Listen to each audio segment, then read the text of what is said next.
हाँ तो चलिए चल देखिए ये 3 समीकरण दिए गए हैं और इनको आव्यूह विधि से कैसे हल किया जाए आज हम आपको यही चीज़ सिखाएंगे। ये यूपी बोर्ड में एक क्वेश्चन आता है 8 नंबर का रहता है। दिए गए 3 समीकरणों को आव्यूह विधि से कैसे हल किया जाए। ये समीकरण नंबर 1, 2 और ये समीकरण नंबर 3। समीकरण 1, 2 व 3 को आव्यूह विधि से लिखने पर, पहले इसे आव्यूह विधि से कैसे लिखा जाता है आप देखिए।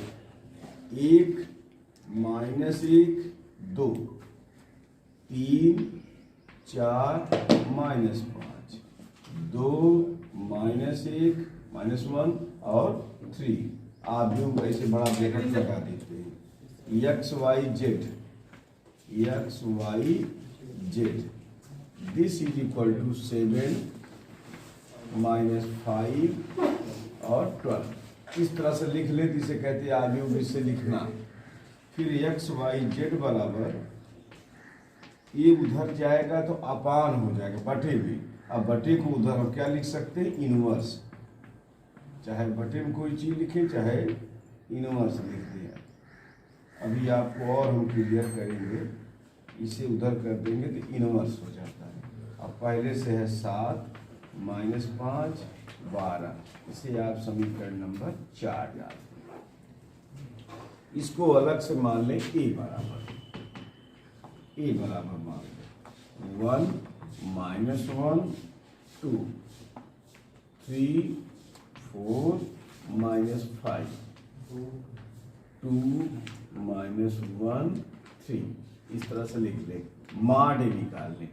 माडे मैंने इसका प्रसार कैसे करते हैं, पहले होता है प्लस, ए और ए लाइन छूट गया, 4 तिहाई 12 और -5 करनम 5।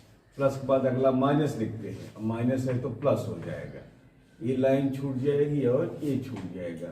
3 त्रिका 9 -2 पंचे 10 -10 है तो +10, प्लस माइनस फिर प्लस। ये लाइन और ये लाइन छूट जाता है, जो लेते हैं उसके आमने सामने छोड़ देते हैं।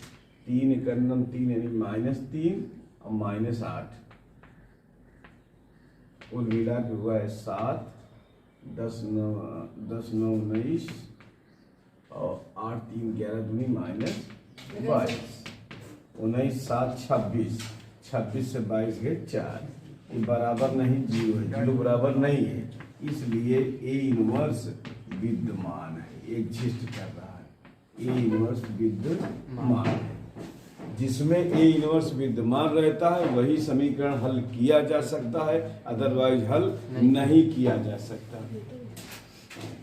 अब ए इनवर्स, इसका इनवर्स कैसे निकालते हैं देखें। ए की पहली पंक्ति के तत्वों के साखंडन, पहली पंक्ति, ए की पहली पंक्ति के तत्वों के सहखंडज, ए की पहली पंक्ति के तत्वों के सहखंडज। कैसे सहखंडज निकालते हैं देखो।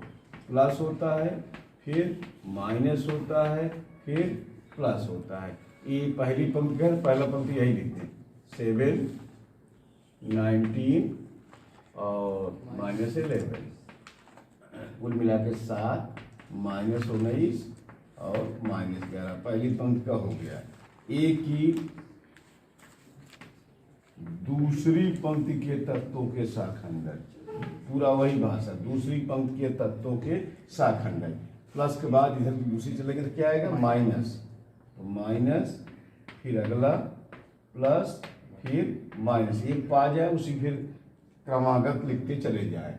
इसको जब दूसरी पंक्ति लेते हैं तो देखिए साह माने 7 वाला, तो ए वाली लाइन छूट जाएगी और ये छूट जाएगा, तो क्या आएगा -3 और ये +2, -3 +2। ध्यान से देखिएगा ये। फिर इसको देखिए तो ये लाइन छूट रही है और ये छूट रहा है, तो क्या हो जाएगा 3 का नाम 3 -3 4, 3 माइनस 4। फिर इसका नंबर आता है, तो ये तो छूटेगा ही, ये भी छूटेगा, तो -1, ये हो जाएगा +2। जब इधर वाला करते हैं चिन्ह बदल देते हैं। कुल मिला के हुआ -1, माइनस है तो +1, 1 -1, ये 1 है तो -1। दूसरी पंक्ति का आ गया। एक और लिख दे तो तीसरी पंक्ति का हो जाए। ए की तीसरी पंक्ति के तत्वों के शाखंड है। तीसरी पंक्ति का कैसे निकालते हैं? तो प्लस माइनस प्लस, एक प्लस हो गया तो अगला माइनस, फिर अगला प्लस, तीसरी पंक्ति का हो गया।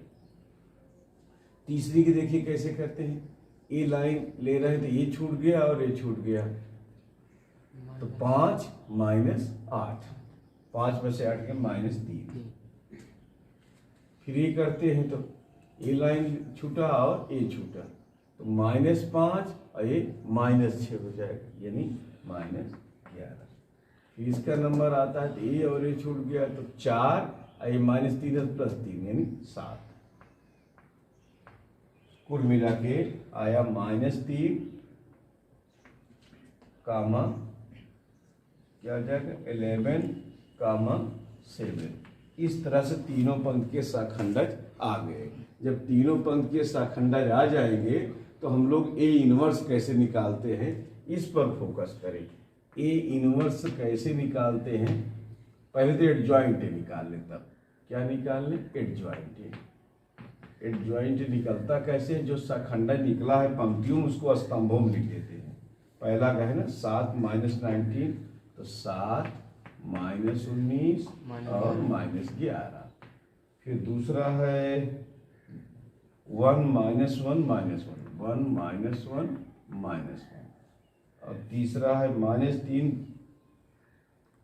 11 और 7। ये एडजॉइंट निकला है। जब एडजॉइंट निकला तो ए इनवर्स निकल जाएगा। यही एडजॉइंट बटे माडे ये फार्मूला है। तो ए इनवर्स कैसे निकलेगा? एडजॉइंट बटे माडे। एडजॉइंट माने जो आया है लिखे, अब बटे माडे। माडे आया है आपका 4, तो बटे माडे माने 1/4 लिख दे, और जो आया है एडजॉइंट उसको लिख दे। 7 1 -3 -19 -1 11 -11 -1 और 7। ए इनवर्स निकल आया। बोर्ड में अलग से ए इनवर्स निकालने का भी 8 नंबर का आता है। सवाल हल करना भी 8 नंबर का आता है। कभी कभी ए इनवर्स निकाल दो वही 8 नंबर का हो गया। ये 8 नंबर काम हुआ। इसको फिर से एक बार बढ़िया से रिपीट कर देते हैं। अभी तक तो आप सिर्फ सुन रहे थे, अब समझिएगा। 3 समीकरण दिए गए, तीनों को आप गुणांक लिख लेते हैं। एक्स वाई जेड लिख लेते हैं, जो बराबर करके उसे लिख लेते हैं। एक्स वाई जेड करेंगे तो जाएगा तो अपान होगा, अपान माने इनवर्स, राइट। अब इनवर्स निकाला कैसे जाए? तो पहले तो इसको ए लिख लो, ए बराबर प्रसार करो माड ए। कैसे प्रसार करने के नियम है? पहला लो प्लस, तो ए और ए लाइन छूट जाता है, 4 3 12 और +5 होगा इसलिए -5। फिर अगला प्लस के बाद माइनस आएगा नंबर, लेकिन प्लस के बाद माइनस संयोग से माइनस है तो प्लस हो जाएगा। ये लाइन और ये लाइन छूट रही है तो क्या होगा 9 और -10 है तो +10, 9 + 10। फिर इसका नंबर आता है 2 प्लस माइनस +2। ये और ये लाइन छूट गया तो क्या आएगा -3 और -8। हल कर लिए। अगर ये शून्य नहीं आता तो ये इनवर्स जान लो है। ये इनवर्स है तो सवाल हल की जा सकती है। अगर ये इनवर्स नहीं है तो सवाल हल नहीं हो सकती। यही से काम फुर्सत, ये पहचान है। ये सुसंगत और असंगत की पहचान है। अलग से क्वेश्चन है भी जिसमें सुसंगत असंगत आए, इसी तरह से लिख लोगे और माटे निकालोगे। अगर शून्य आ गया तो क्या है असंगत है, अदरवाइज सुसंगत है। अब ए की पहली पंक्ति के तत्वों के शाखंड है। पहली तो प्लस, फिर माइनस, फिर प्लस। जब इस तरह से लिख लेते हो तो पहली में हल करने की जरूरत नहीं, जो अंदर अंदर वाला है शाखंड वही लिख लो बस। शाह माने साथी, इसमें तो प्रसार में पूरा लिखा जाता है, और शाखंडन जो बाहर वाला नहीं, साथ वाला जो है खंडन वही लिखिए बस। इसी को आप किताब में A11 कहते हैं, इसको A12 कहते हैं, इसको A13 कहते हैं, लेकिन हम इसको बड़ा शॉर्टकट बता रहे हैं, बड़े आराम से इससे हल हो जाए। फिर एक ही दूसरी पंक्ति के तत्वों के शाखंड है। दूसरी में प्लस के बाद क्या आएगा नंबर? माइनस का। जब माइनस का नंबर है, साथ माने साथी, इसको नहीं लिखना है, इसके साथी कौन है उसको लिखना है। तो देखो ये लाइन छूट जाएगी और ये छूट जाएगा, -3 -2 तो +2। जब चिन्ह एक साथ लिखे रहते हैं जिससे चिन्ह का चक्कर ना रहे। फिर इसका नंबर आता है, तो ये लाइन छूट रही है और ये छूट रहा है। देखो ये ले रहे हैं तो ये भी छूटेगा, ये भी छूटेगा, तो कितना है? 3 और -4। फिर तीसरा इसका नंबर आता है, तो ये तो छूटा है, ये भी छूटा है, तो -1 +2। उम्मीद है कि आप समझ गए। ऐसे ही कौन? तीसरे का। जब तीसरा कहा गया तो एडजॉइंट जब लिखते हैं, हिंदी में कहते हैं शाखंडज आव्यूह, एडजॉइंट। तो क्या इसको करेंगे? जो पंक्ति में उसको स्तंभ में लिख लेते हैं। और फिर ए इनवर्स का सूत्र होता है एडजॉइंट बटा माडे, बटा माडे, माडे माने 4, तो वही 1/4 करके लिखे। यही क्या हो गया? ए इनवर्स निकाल आया। ये अलग से भी 8 नंबर का आता है। अब जब समीकरण हल करना है तो बहुत थोड़ा काम और रह गया है, बस। यार इतना गंदा गंदा लगा था। देखिए ये जो समीकरण 3 था जिनको अभी से हल करना था, उसमें हमने अब तक केवल ए इनवर्स निकालना आपको बताए हैं कि कैसे ए इनवर्स निकाला गया है। अब ए इनवर्स निकालने के बाद समीकरण को कैसे हल किया जाए, यह विधि आप आगे देखें। तो जब ए इनवर्स निकल आए तो समीकरण नंबर 4 देखिए। समीकरण नंबर 4, इस समीकरण नंबर 4 में ए इनवर्स की जगह पे, इतने इनवर्स की जगह पे ए इनवर्स का मान हम रख देंगे। तो देखिए इसको मिटा के हम आगे कोशिश करते हैं कैसे समीकरण हल किया जाता है। जब ए इनवर्स निकल आए तो ए इनवर्स निकलने के बाद समीकरण 4 से, किससे? समीकरण 4 से। समीकरण 4 से कैसे होगा? x y z this is equal to, इसके इनवर्स की जगह पे वैल्यू रख देंगे 1/4 7 1 -3 -19 -1 11 -11 -1 7। ये इनवर्स जगह पे मान रख दिए। और क्या है? 7 -5 है और 12, 7 5 12, 7 -5 12। इसको कैसे मल्टीप्लाई करते हैं जरा सीखिएगा।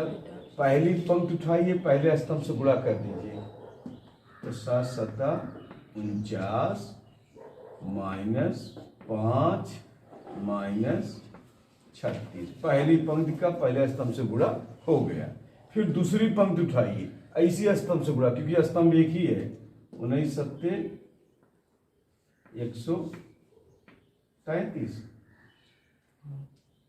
और फिर क्या होगा? +5 और 11 को 12 से गुणा करेंगे 132, 11 दूनी 22, 11 2 13। फिर इसको करिए -77 और +5 और 84, राइट। 1/4 बना है। इसको हल करिए, 36 5 41 होता है, 49 से 41 गए 8 हो गया। ये देखो 133 से 132 का -1, इसमें कर दो 4, जिसे हल किया जाता है प्लस माइनस करके। फिर देखिए 77 77 84 77, कितने को रखे? 7 का नहीं, 7 का कहेगा, हाँ 7 का ही है। तो 7 और 5 12 है ना। अरे इसमें से घटा दिए तो 7 है, 7 5 12। अब 1/4 से भाग दे दो तो कितना है? 2 1 3। कितना सुंदर मान आ गया। x = 2, y = 1, z = 3। x = 2, y = 1, z = 3। रख के चेक कर लो मान सही है कि नहीं सही है। x = 2 रखो, जो आसान है, x बराबर 2, y बराबर 1, तो 2 में से क्या 1, अजेवर 3, 3 6 1 7।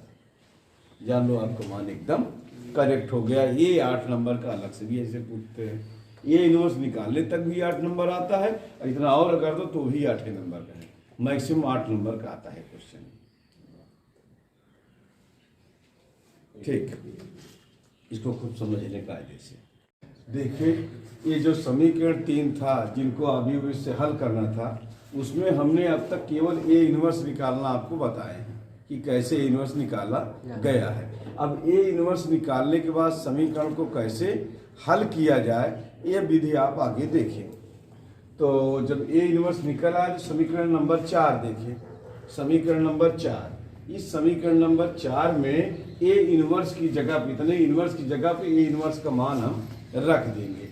तो देखिए, इसको मिटा के हम आगे कोशिश करते हैं कैसे समीकरण हल किया जाता है। जब ए इनवर्स निकल आए तो ए इनवर्स निकलने के बाद समीकरण 4 से, किससे? समीकरण 4 से। समीकरण 4 से कैसे होगा? X Y Z this is equal to, इसके इनवर्स की जगह पे वैल्यू रख देंगे 1/4 7 1 -3 -19 -1 11 -11 -1 7। ये इनवर्स जगह पे मान रख दिए, और क्या है 7 -5 है और 12, 7 5 12, 7 -5 12।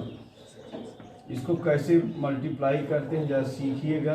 पहली पंक्ति उठाइए, पहले स्तंभ से गुणा कर दीजिए, तो 7 7 49 -5 -36, पहली पंक्ति का पहले स्तंभ से गुणा हो गया।